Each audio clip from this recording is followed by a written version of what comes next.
Hi all, happy Vinayagar Chaturthi to all. நாங்கள் வந்து நைட்டே வந்து விநாயகர் வாங்கிட்டு வந்துட்டோம். ஸோ எம்டியாக தான் வாங்கிட்டு வந்து நாங்களே வீட்டில் வந்து கலர் பண்ணிவிட்டு மார்னிங் எடுத்து நாங்கள் விநாயகர் வச்சு பூஜை பண்ணிட்டோம். வெறும் சிம்பிளாக சுண்டல் மட்டும் வச்சு தான் சாமி கும்பிட்டோம். ஏன்னா நாங்கள் வந்து மத்திய கைலாஷ் டெம்பிளுக்கு போனோம். ஸோ அந்த பிளான்னால சிம்பிளாக பண்ணிட்டோம். திருவான்மியூர் கிட்டே இருக்கிற கோயில் அது. ஸோ ரொம்பவே ஃபேமஸான டெம்பிள், விநாயகர் டெம்பிள். ஸோ அங்கே போயிட்டு கரெக்டாக நாங்கள் போகும்போது பூஜை பண்ணிகிட்டு இருந்தாங்க. ஸோ நல்லா சாமி நல்லா பார்த்து ப்ரேயர் பண்ணிவிட்டு வந்துட்டோம்.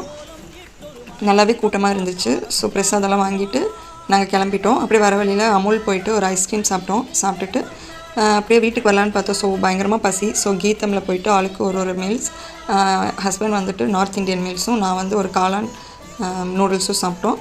ஸோ அதுக்கு வந்து நார்த் இந்தியன் மீல்ஸ்க்கு ஒரு ஸ்வீட்டும் ஒரு லஸ்ஸியும் கொடுத்தாங்க. அப்படியே சாப்பிட்டு முடிச்சுட்டு ரொம்ப மழை வர மாதிரி கிளைமேட்டாக இருந்துச்சு. ஸோ அப்படியே நாங்கள் வீட்டுக்கு வந்துட்டோம். ஈவினிங் தான் கொழுக்கட்டையெல்லாம் பண்ணி சாமி கும்பிடணும். ஸ்டே டியூன், பாய்.